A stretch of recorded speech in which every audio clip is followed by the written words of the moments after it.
આ મરેલા જ જાણજે. મારી અચિંત્ય શક્તિ કો કરી રહી છે કામ, હણવાનું આ સર્વને મૂક માટે મૂકી મામ. તું નિમિત્ત બની જાય બધાને મારી નાખ. ગીતાકારનો મુદ્દો તારા વિના તું નહીં મારે તોય પણ આ મરાયેલા છે એમ કહેવાનો છે. જયારે એનિમિસન્ટ નો અર્થ કરવા દઈએ કે એ બધા મરાયેલા છે ને તારા વગર એ બધા મરાયેલા છે અને તું જીવતો છે, આવો થાય. એટલે વિધાઉટ નો અર્થ તો તારા વિના થયો. જયારે આપણે એવું કેવું છે કે તું નહીં મારે તો પણ, એટલે આ ભાષાંતરમાં બેન એનિમિશન બેન મોટી છાપ ખાઈ ગયા છે. અહીંયા તો ઇન્સ્પાઇટ ઓફ એવું હોવું જોઈએ કે તું નહીં મારે છતાં પણ એ લોકો મરાયેલા છે. ઇન્સ્પાઇટ ઓફ વાપરવું જોઈએ. આવું વિશ્લેષણ કર્યું અને શંકરલાલ બેનકર તો સ્તબ્ધ થઈ ગયા. કે વિષય તળાએ હાર્દની આવી જબર પકડ હતી પાંડુરંગની, સદગુરુ કૃપાનું ફળ. આવી પકડ હતી ભાષાઓ પર એમની કે એની વિશેન જોવાની પણ એમને ભૂલ કાઢી અને એમને કબૂલ કરી. હવે આવી રીતે દિવસો જાય છે. દીકરો ટ્યુશનમાંથી કમાઈને ઘરનું પોષણ સુંદર રીતે કરે છે. એક દિવસે સોજે જમીને બધા બેઠા એટલે માએ ધીમે રહીને વાત મૂકી કે ભાઈ અત્યાર સુધી તો તું કોલેજમાં ભણતો હતો એટલે આપણે ભણવાનું બહાનું કાઢ્યું, પછી તું નોકરીનું બહાનું કાઢતો હતો, ભણતર પૂરું થયું તારું, કમાણી કરે છે, માટે બેટા હવે લગ્નનો વિચાર આપણે કરીએ. જો માં છે ને, માના તો કેવા કેવા અરમાન હોય કે મારો દીકરો પરણે, દીકરાની ઘેર દીકરો આવે એટલે મારે આ કરવું પડે છે. માએ વાત છેડી તદા લગ્ન કરવા કાજ કે પાંડુરંગ હવે લગ્ન કરી નાખો. પાંડુરંગ વિવેકથી બોલ્યા મધુર વચન, માં મારું સંસારમાં જરા ન ચોટે મન. સંસારમાં મારું મન ચોટતું નથી. નારાયણનો જ્યાં સુધી ચાલે છે અભ્યાસ ત્યાં સુધી ઓ બાવડી રહીશ તારી પાસ. જ્યાં સુધી નારાયણ ભણે છે ત્યાં સુધી. નારાયણ મોટો થતા કરી અભ્યાસ સંપૂર્ણ, લગ્ન કરી તુજ પાસ રહી કરશે આશા પૂર્ણ. માં નારાયણની વાત કર, મારી વાત જ ના કરીશ. મારે માટે માં ફરીથી કોઈ દાડો મારા લગ્નની વાત ન છેડશો.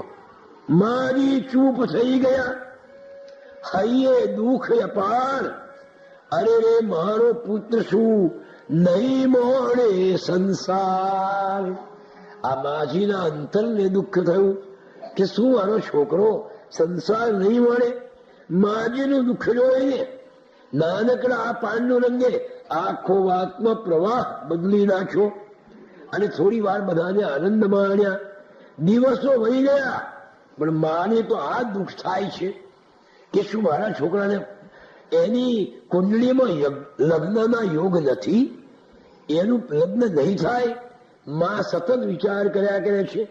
એક બપોરે પાંડુરંગ અંદરના ઓરડામાં, અમદાવાદની વાત છે, અંદરના ઓરડામાં સૂતા છે. માજી બહારના પર બેઠા છે. એ વખતે એક રખડતા ફરતા જોશી મહારાજ આવ્યા. એમણે બૂમ પાડી કે જોશી છું, કોઈને ભવિષ્ય જોડાવવું હોય તો કુંડળી જોઈને કહી દઉં છું, લગ્ન ક્યારે થશે, નોકરી ક્યારે મળશે, સંતાન પ્રાપ્તિ ક્યારે થશે, ધન યોગ કેવા છે, આ બધું અમે કુંડળી જોઈને કહી આપીએ છીએ. માજીએ સાંભળ્યું. ભોળા માજી લાવને તારે બાબુની કુંડળી બતાવી જોઉં. એટલે માજીએ જોશીને બોલાવ્યો કે લગ્નનો યોગ છે કે નહીં. પેલાને ઘરમાં બેસાડ્યો, પાણી પાયું અને પેલી પાંડુરંગની જન્મ કુંડળી આપી કે જુઓ જોઈએ જોશીજી, આમાં અમારા દીકરાને લગ્નનો યોગ છે કે નહીં, અને યોગ હોય તો કયો ગ્રહ લગ્ન થતું અટકાવે છે, એ ના કેમ પાડે છે. કોઈ ગ્રહ આ પ્રમાણે નડે છે, એનો કઈ ઉપાય કરવા જેવો હોય તો જપ બપ વગેરે કરાવીએ. પણ જુઓ તો ખરા, જેથી દીકરો પરણવાને તૈયાર થાય મારો. જોડીમાંથી જોશીએ કાળી પાટી પેન, કાળી કુંડલી પાટીમાં ગણગણ તો કઈ બેન.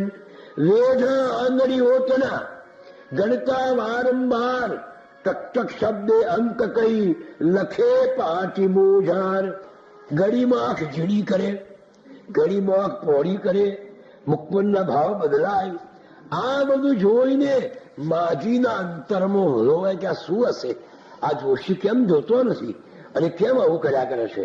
જવાબ આપતો જોશી વાર કેમ લગાડે છે. આવા વિચારે માજીનું અંતર હલોવાઈ રહ્યું છે કે આ જોશી વાર કેમ લગાડે છે. આમ અહીં ભજવી રહ્યો જોશી નાટક જાય, ત્યાં તો જાગ્યા પાંડુરંગ અંદર ઓરડામાં. પાંડુરંગ જાગ્યા, નાટક આ જોશી તણું જોયું થોડી વાર કે આ શું કરે છે. મારી કુંડળી બતાવે છે અને પેલો નાટક કરી રહ્યો છે. પછી દંડકો લઈ અને નીકળ્યા પોતે બહાર. એક દંડો લઈને બહાર આવ્યા. જોશી સામે દંડકો હલાવીને તે વાર, પાંડુરંગે જોશીને ત્યાં ફેંક્યો પડકાર.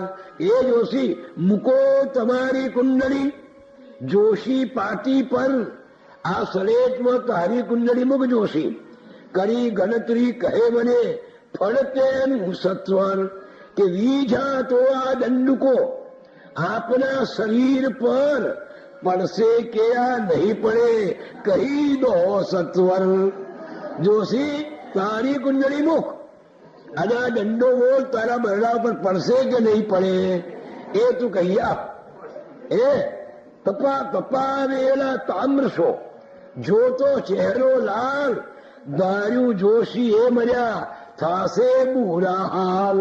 તેથી ઝટપટ ટીપણું નાખી જોડી મય, માથે દાબી પાગણું હળ દોડ્યો ત્યાં.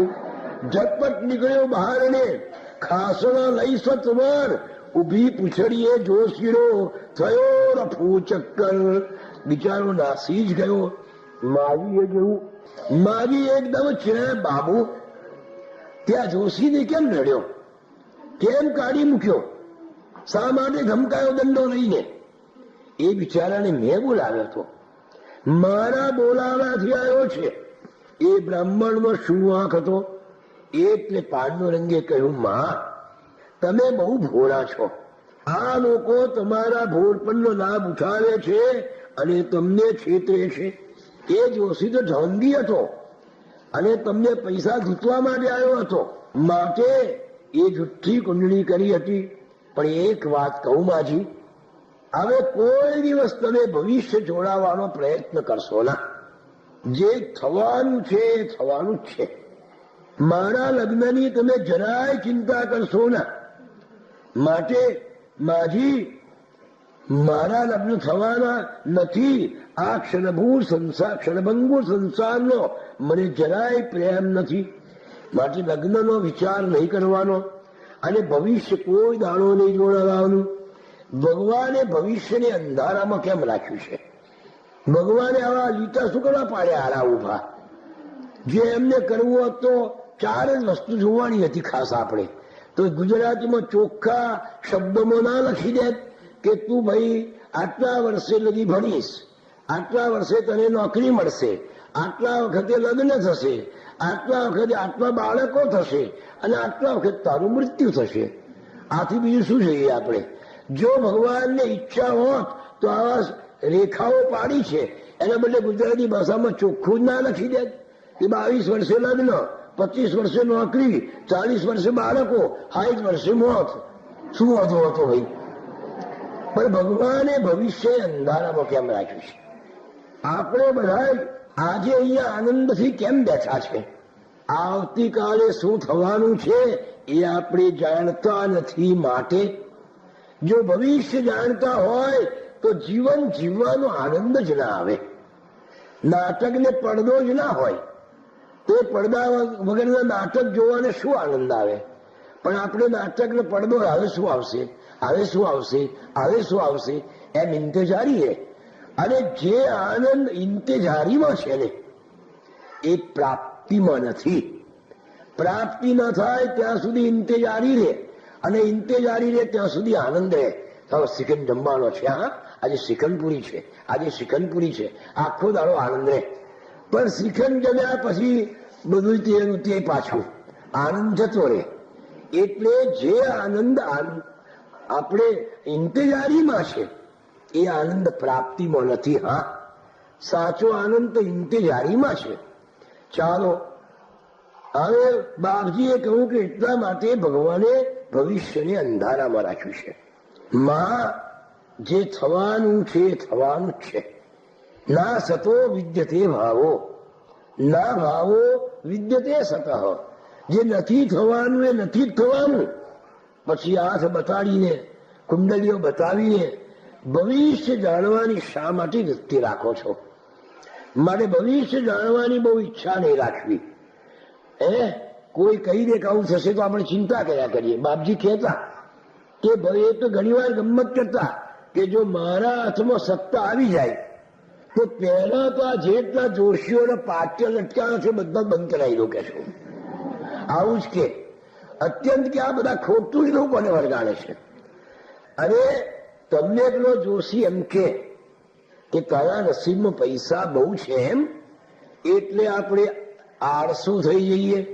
નસીબમાં પૈસા છે જ, પછી શું ચિંતા છે? જોશીએ કહ્યું છે એટલે આપણને મળવાના, એટલે આપણે આળસુ થઈ જઈએ. જો આપણને કહે કે તારા નસીબમાં પૈસો જ નથી, તું ગમે તેટલી મહેનત કરીશ ને ભાઈ તોય શૂન્યની શૂન્ય, એટલે આપણે શું કરે મહેનત કરીએ? નસીબમાં જ નથી ભાઈ, શું કરે મહેનત કરીએ? તો એ રીતે પણ આપણે આળસુ બનીએ છીએ. પણ આપણે તો કર્તવ્ય કરી જવાનું, જે થવાનું હોય એ થયા જ કરે છે. માજી, હું, તમે અને નારાયણ આ ત્રણેય જણો આજે વાતો કરતી બેસીએ છીએ. તેનું કારણ શું? કે આવતીકાલે શું થવાનું છે એ આપણે નથી જોતા જાણતા. એટલા જ માટે કોઈ ભવિષ્યને જાણવાને માટ ના કરવો કઈ યત્નને, ના કરવો ઉચાટ. કોઈ દિવસ ઉચાટ કરવાનો નહીં. ભાઈ તમારું મૃત્યુ છે તો છે, એ કે હવે નાસ્તો થવાનો નથી ને, પણ જાણીને દુઃખી થવું એના જેવું બીજું કોઈ નથી. માટે કોઈ દિવસ ભવિષ્ય જોડાવાનો પ્રયત્ન કરશો નહીં.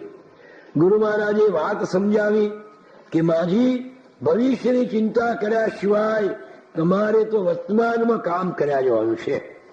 હવે પાંડુરંગે ના પાડી દીધી એટલે માજીના અંતરમાં તો ચિંતા થયા કરે છે કે આ ક્યારે પરણશે ને શું થશે એવો વિચાર થાય છે. આવી રીતે નારાયણ નાનો છે ને મારી ત્યાં સુધી જ હું રહેવાનો છું. એ અભ્યાસ પૂર્ણ કરી નોકરી વળગશે, તમારું પોષણ કરે એવો થશે, એટલે હું રહેવાનો નથી. આ વાત ચોક્કસપણે માજી માની લેજો. ચોક્કસ રહીશ માજી. આ નારાયણને અભ્યાસ ચાલશે ત્યાં સુધી રહીશ. આમ પાંડુરંગ રહે સદા સાધના રક્ત, ઉપરથી વ્યવહાર પણ ભીતર રહે વિરક્ત. ઉપરથી આપણને સંસારી જેવા દેખાય પણ અંદરથી વિરક્ત હતા. આ સંસારિક સુખ માટે એ ખૂબ આસક્તિ એમને નથી. નારાયણ પણ બહુ તેજસ્વી હતા, બુદ્ધિના ભંડાર હતા, અને બીએમાં એટલે કે બીએમાં પ્રથમ વર્ગમાં એ પાસ થયા. માજીને આનંદ થયો, હરખ્યા, મિત્રો આનંદ પામ્યા. નારાયણભાઈ પણ સિંહણના દીકરા હતા. હા, એટલે સ્નાતકની પદવી મેળવીને પોતે હવે નોકરી માટે પ્રયત્નો કરી રહ્યા હતા. હવે એ પણ કેવા હતા? એક ભાઈબંધે મસ્કરી કરી. આ તો ગરીબ ઘર હતું ને, જેમ તેમ મોટા ભાઈના ટ્યુશનના પગારમાં ચલાવતા હતા. એટલે પેલા ભાઈબંધે ગમત કરી, વ્યંગ કર્યો કે નારાયણ તું ઇંગ્લેન્ડ જવાનો છે, લાઈક જવાનો છે બેરિસ્ટર થવા. એ વાત સાચી છે કે જવાનો શું? જવાનો જ છું. તાર પાસપોર્ટ આવી ગયો, કપડા સિવાઈ ગયા, વિઝા આવી ગયા, સ્ટીમરની ટિકિટ આવી ગઈ, હું જવાનો જ છું. પણ દોસ્ત એક બહુ મોટી મુશ્કેલી મને નડે છે. અને એટલે હું જવાનો વિચાર કરતો નથી કે શું છે. એ તો કે મને તો દેશી ખાવાનું ગમે છે, માજીના જેવું. હવે ઇંગ્લેન્ડમાં એવું ખાવાનું મળે ના, એટલે મારે એક રસોયાની જરૂર છે, બબરચીની. તો બોલ, ભાડું સ્ટીમરનું માળું બધો પગાર તને આપવાનો, તું બબરચી થઈને મારી જોડે આવીશ? પેલો બિચાર તો નાસી જ ગયો. પેલો તો બાઘા સમો નારાયણભાઈ નું મુખ તાકીને જોઈ રહ્યો, ધારી હૈયે દુઃખ. આ બિચારો કે જબરો છે આ તો ભાઈ. નારાયણભાઈ પણ એવા હતા. ગોધરાના વાડીભાઈ મોદી નારાયણભાઈના મિત્ર હતા. હમણાં 1-2 વર્ષ પહેલા જ એમનું મૃત્યુ થયું. એ વાત કરે તો નારાયણભાઈ કહે છે એટલું સુંદર અંગ્રેજી બોલે, અંગ્રેજી પોશાકમાં જ સજ્જ રહે, હેટ કોટ પાટણ પહેરીને ફરે, જરાય એમ વિવડતા નહીં. આવા નારાયણભાઈ પણ એવા જ હતા. એ નારાયણભાઈ પાસ થઈ ગયા. માજીને આનંદ થયો કે ચાલો હવે આનંદ થયો. એમ દિવસો થોડા વહી ગયા.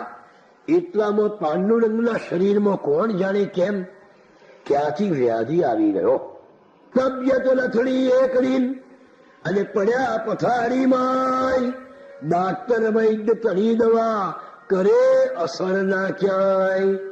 ભગવાનને જયારે એમની પાસે મહાન કાર્ય કરાવવું હોય ને આપણી પાસે, તો આપણને ઘડતર કરે. મૂર્તિને પૂજાતા પહેલા ટોકડાના ઘા સહન કરવા પડે છે. તેમ વિશ્વમાં વિશ્વવંદ બનવું હોય તો કેટલાય દુઃખો સહન કરવા પડે. એટલે બાપજી ઉપર આ છેલ્લો પ્રહાર એ પણ છોડતી નથી કુદરત. અવધૂતજી પાંડુરંગજી મોડા પડી ગયા.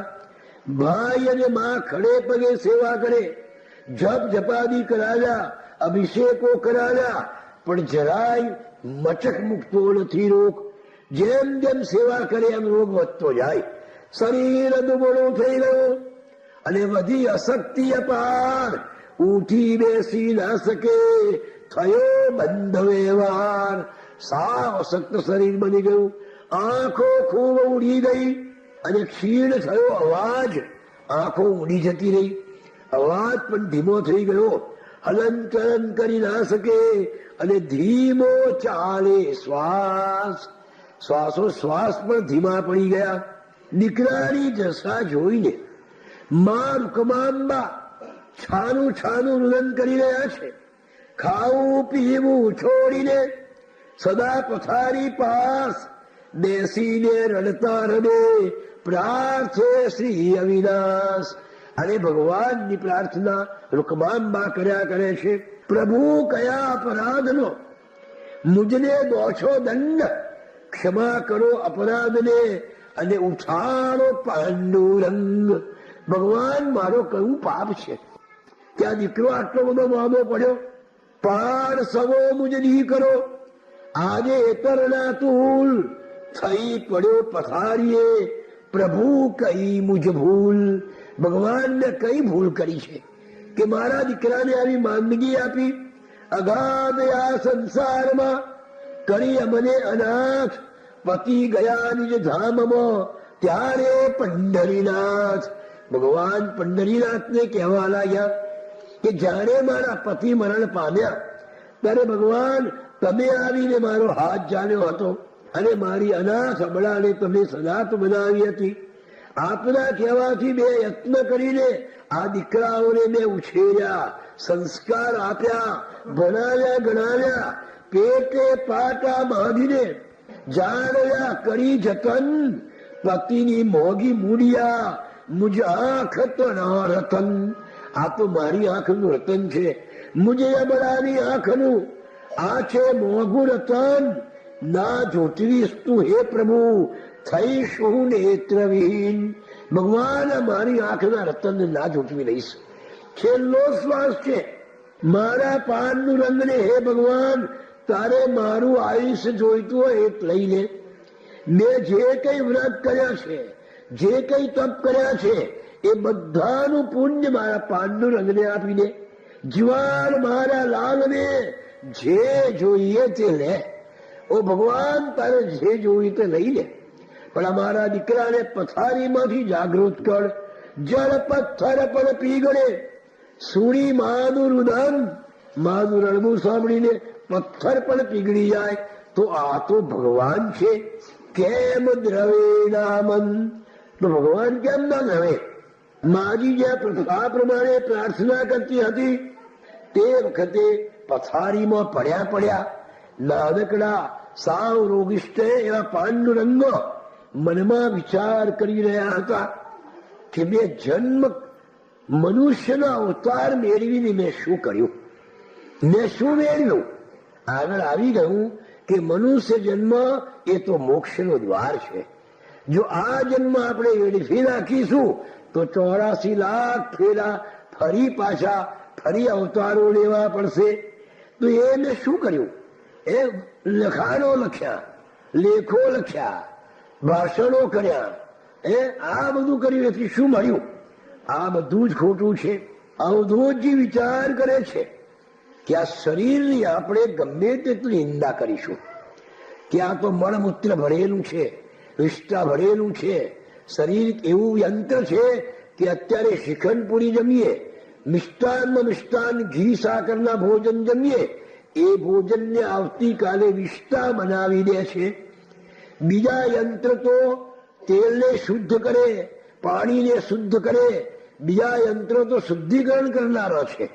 પણ આ એવું યંત્ર છે કે જો બધાને અશુદ્ધ કરી નાખે છે.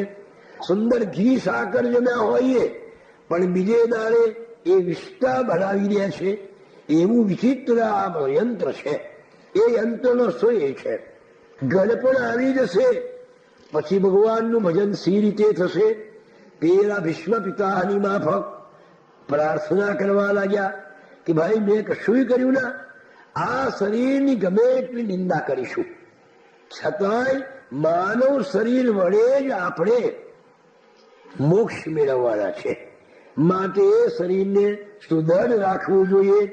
પથારીમાં સૂતા પાંડુરંગ ચાહે, વિચારના ચક્રે ચડી લે ચક્ર આવો તેમ. માનવનું શરીર તીર્થ ક્ષેત્ર કહેવાય.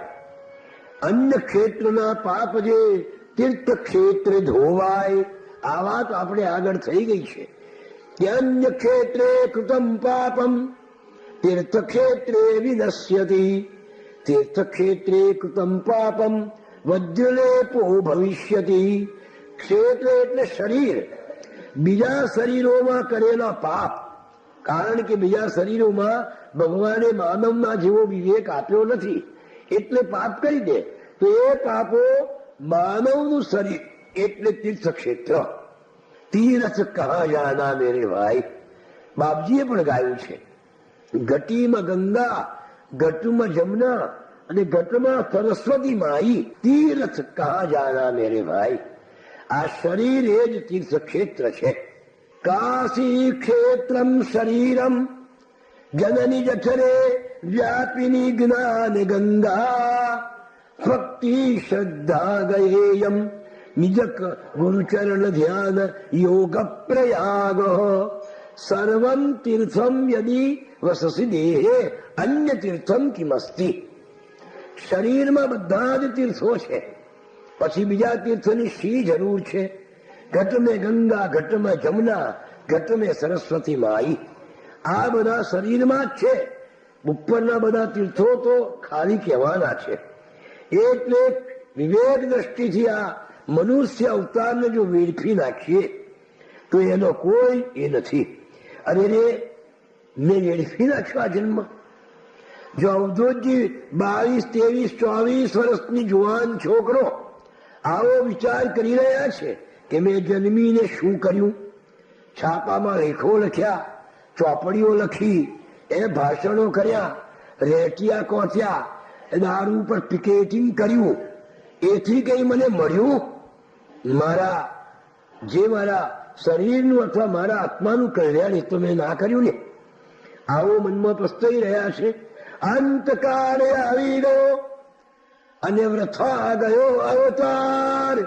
પાંડુરંગની આંખમાં વહી અશ્રુની ધાર. 24 વર્ષના જુવાન છોકરાને આવો વિચાર આવે છે કે મેં શરીર મળ્યું ભગવાને મને સુંદર શરીર આપ્યું, મેં એનો શો ઉપયોગ કર્યો? મેં એને બગાડી નાખ્યું ને? ભગવાને તો મને સુંદર આપ્યું હતું, પણ મેં કેવું કરી નાખ્યું? તે તો સુંદર તન મન આપી મુજ જીવન શણગાર્યું. ભગવાન, તે તો સુંદર શરીર આપ્યું, મને મન આપ્યું, મારા જીવનને શણગાર્યું છે, પણ મેં શું કર્યું ભગવાન? પણ મેં વિષયોનો કરદમ ચૂથી એ તન મન બગાડ્યું.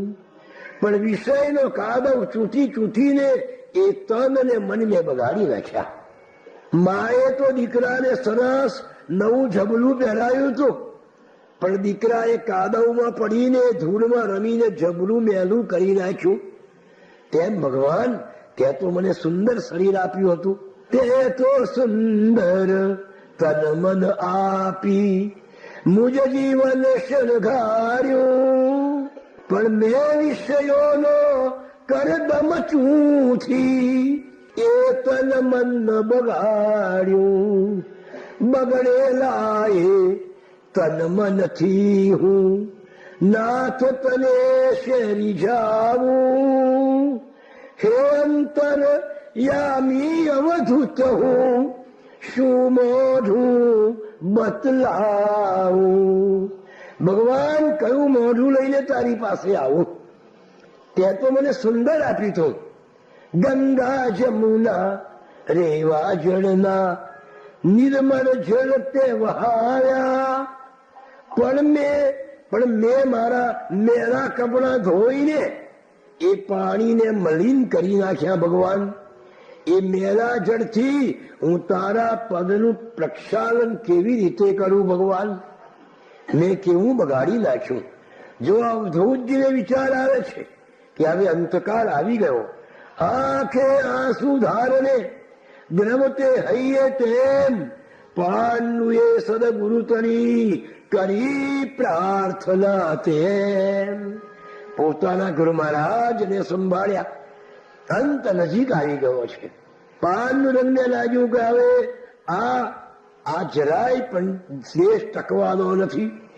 એટલે કહું કે હે ભગવાન, તું જ મારો માતા ગુરુ મહારાજ, તું મારું સર્વસ્વ છે. તારી આગળ તે જ પૂર્વે સ્વપ્ને આવીને મારો હાથ ઝાલ્યો હતો. આજે મને કેમ ભૂલી ગયો ગુરુ મહારાજ? જલ કર છોડે માછડી તો કેમ જીવે જનજાત? તુજ વિન મારી એ દશા પાહી પાહી ગુરુનાથ. જો પાણી માછલીને છોડી દેશે તો માછલીની શી દશા થશે? માછલી પાણીમાં ગંદકી કરે છે, મળમૂત્ર કરે છે, ઈડા મૂકે છે, બધું ગંદુ કરે છે, છતાંય પાણી એને કાઢી મૂકતું નથી. કારણ કે નદી જાણે છે, પાણી જાણે છે કે જો આ મારાથી જતું રહેશે તો મરી જશે બિચારું, તરફડીને મરી જશે. તેમ ગુરુ મહારાજ, હું પણ અત્યંત નકામો છું, પણ જો તું છોડી દઈશ, તું છોડી દઈશ તો માછલાના જેવી મારી દશા થશે.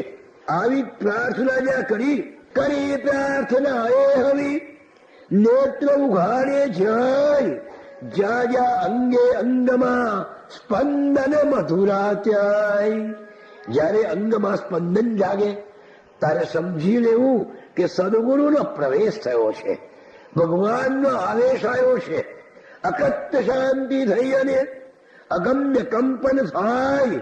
પાંડુરંગના અંતરે અત્યાનંદ ઉભરાય.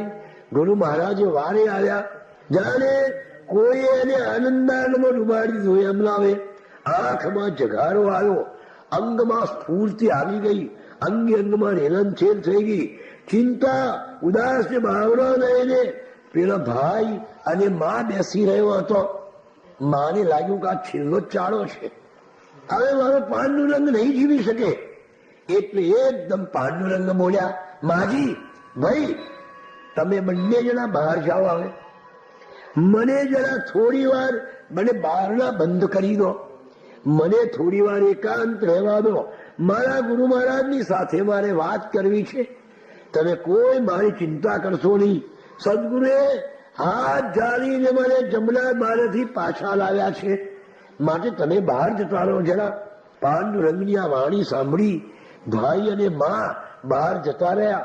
બારનું બંધ કરી દીધું અને યંત્રવત બિચારા ઉભા રહ્યા.